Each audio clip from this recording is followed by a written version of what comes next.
Welcome to NCIX Tech Tips. Today's episode is going to cover the first world problem, so to speak, of having a ballin' out gaming machine that performs awesome and runs all the latest games and is really cool, but isn't well enough color coordinated.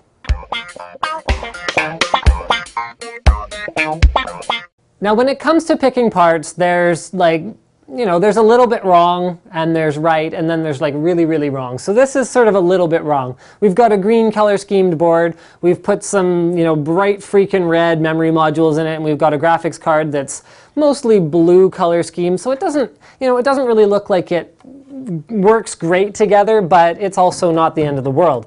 Now let's get to our sort of colorblind user scenario, where this lucky fellow has configured his system with water cooling. He picked green tubing because he figured that would look ballin' out, and he's got some blue memory modules going on in his orange motherboard with a red graphics card. I think we can all agree that this is just terrible.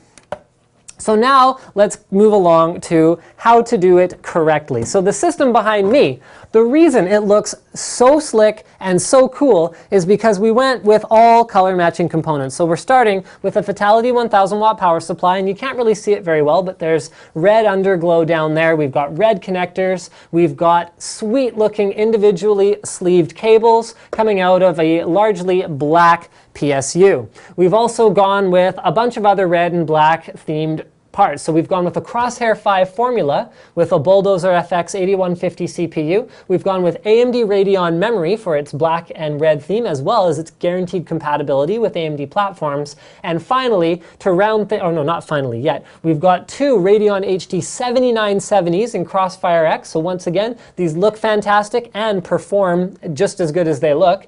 And finally, we've got an AMD liquid cooler that happens to have some AMD branding elements that also make the whole thing look really good. Now this is just an OCD touch, but I went with two Wildfire SSDs in RAID 0, so I'll show you guys those with an overlay here, and those round out the overall color scheme.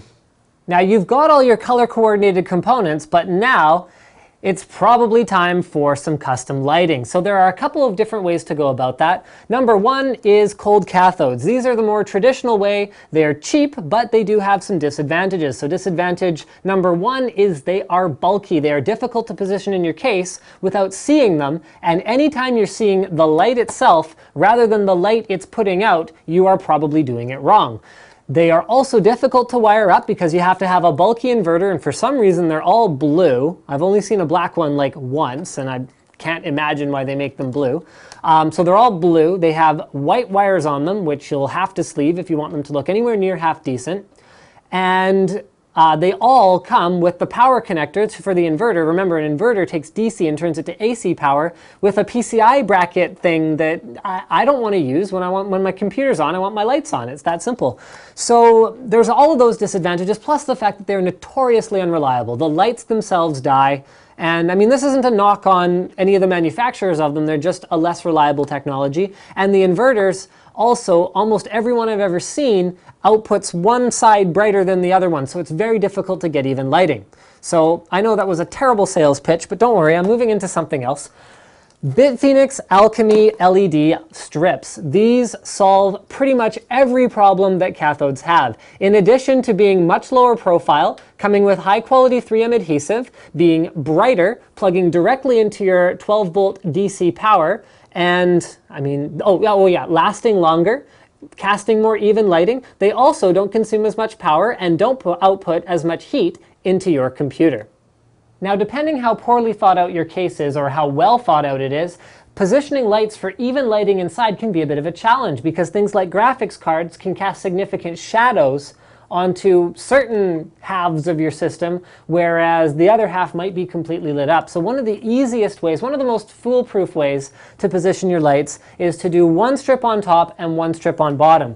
Now, one of the ways that's most popular is to take your side panel, and yeah, you're going to want a windowed side panel for your ballin' out color matching lit up machine, and position the lights at the top and bottom of the window, because when you can see the lights themselves, it is almost never a pleasing effect. You want to see the light that it casts, not the actual LED strip, because you can see that looks pretty awful and gaudy, and you don't want, I mean, it hurts your eyes to look directly at it. So you want to be able to hide them. Now, personally, I don't like to position them for my own machines on the side panel window because I find it's a bit of a bear when I'm taking the panel on and off, whether I'm upgrading or just fixing something or whatever else.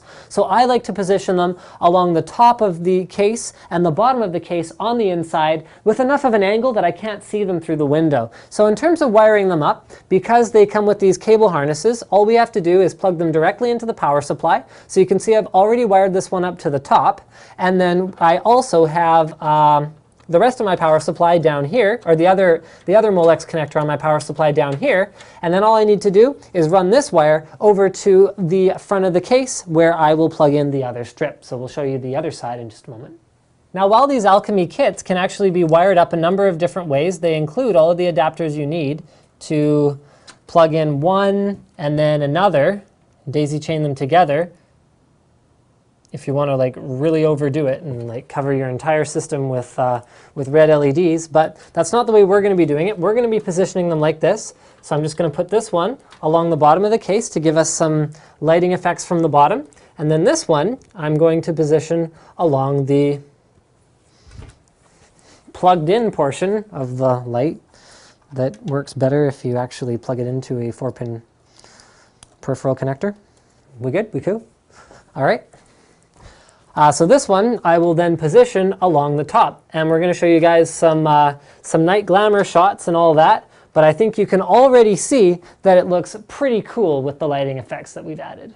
So there you have it, guys. Actually, this isn't a true night shot because we do have the lights still on in the room, but I think you can still see that with even 2 of these LED strips, we get a very, very satisfactory lighting effect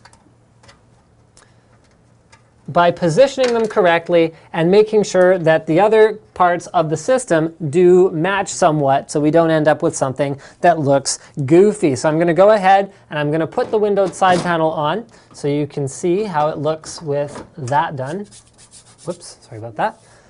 There you go. Actually, that's pretty dark. You know what? I'm going to go turn off the lights, so I'll give you guys a true night shot of what it looks like with the side panel on. This is a smoked glass side panel, so most oftentimes you won't have it be quite so dark if you have a truly clear side panel. So let's go ahead and turn that off, and there we go. So thank you for checking out our system configuration guide as well as our lighting guide on NCIX Tech Tips, and don't forget to subscribe.